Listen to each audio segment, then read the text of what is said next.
आज हम quick review करने वाले हैं एकोनाइट का। एकोनाइट के लिए आप सभी बार बार क्वेश्चन करते हो, कई सारी क्वेरीज आती हैं कि मैम एकोनाइट को किस कंडीशन में यूज़ करनी है।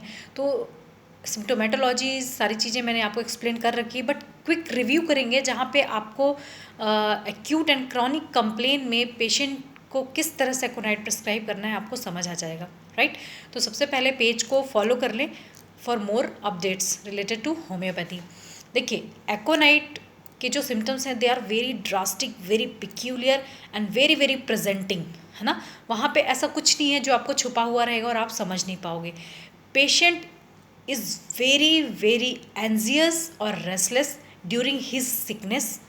ट्रेमेंडस एंजाइटी, इतनी एंजाइटी जो पेशेंट टॉलरेट ही नहीं कर पाएगा, किसी के कंट्रोल में भी नहीं आ पाएगा। कई लोग उसे पकड़ रहे हैं, समझा रहे हैं, बैठा रहे हैं, but great anxiety, tremendous anxiety with easily startled, एकदम से चौंक जाएगा, ये हो रहा है, मैं मर जाऊंगा। फियर ऑफ डेथ, कि जो सिचुएशन या जिस कंडीशन से वो गुजरा है या गुजर रहा है, वहाँ पे anxiety, restlessness, fear will be in greater degree. This is the key of aconite, entry of aconite.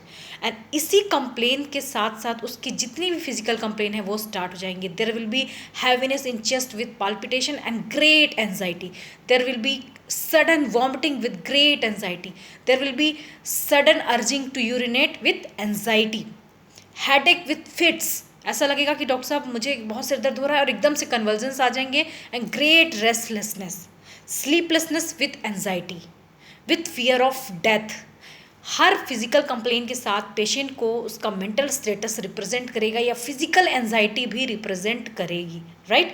सो यहाँ पे आप देख रहे हो कि जो भी कंप्लेन हो रही है, जैसे fever, high degree of fever हुआ फ्रॉम किसी भी चीज़ से पेशेंट डर गया या कोई बात उसके दिल में बैठ गई किसी को लेकर के, वो एकदम एंजाइटी उसके अंदर डेवलप हुई, देर will B fever in greater degree, 103 104 degree का फीवर होगा, और वहाँ पे greater degree of chills, anxiety with restlessness.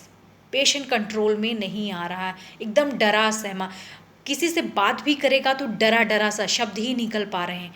मरने की जो एंजाइटी, जिसे बोलते हैं ना कि fear of death with anxiety, है ना, इतनी ज़्यादा एंजाइटी, इतनी ज़्यादा घबराहट है, और उसे लग रहा है मैं अभी के अभी मरने वाला हूँ, राइट। इस तरह के सिम्टम्स हमें पेशेंट के साथ मिलेंगे, और कोई भी फिजिकल कंप्लेंट पेशेंट को रहेगी, देयर विल बी सडननेस, एकदम से सिम्टम आ जाते हैं। क्रॉनिक केसेस जहाँ पे रहेंगे, क्रॉनिक इलनेस है, तो पेशेंट में आपको हिस्ट्री मिलेगा कि ऐसा इवेंट हुआ था, उसके बाद से दिल बैठ गया, palpitation of chest with anxiety, pupils dilate, there is sweating, there is slight sweating with anxious and restlessness, easily startle, जैसा कि मैंने आपको बताया, एकदम से चौंक जाना, fear of death, tremendous anxiety, इतनी एंजाइटी जो कंट्रोल ही नहीं हो पा रही है, right. Agonising pain, stitching sensation throughout the body, पूरी बॉडी में ऐसा लग रहा है कि कुछ चुभ रहा है, कुछ प्रिकिंग या स्टिचिंग सेंसेशन फील होगा। तो दिस इज द पिक्यूलैरिटी ऑफ एकोनाइट। अगर आपको ये नहीं मिलता, अनक्वेंचेबल थर्स्ट, है ना, अगर आपको ये नहीं मिलता है, sudden exposure of wind, sudden exposure of cold drink, sudden कुछ भी ऐसा लिया और बॉडी में चेंज आए, मिनटों या सेकेंड्सों में जो चेंज आते हैं, जिसको बोलते हैं suddenness, right. So this will exist in aconite throughout the case, either acute or chronic. Thank you so much.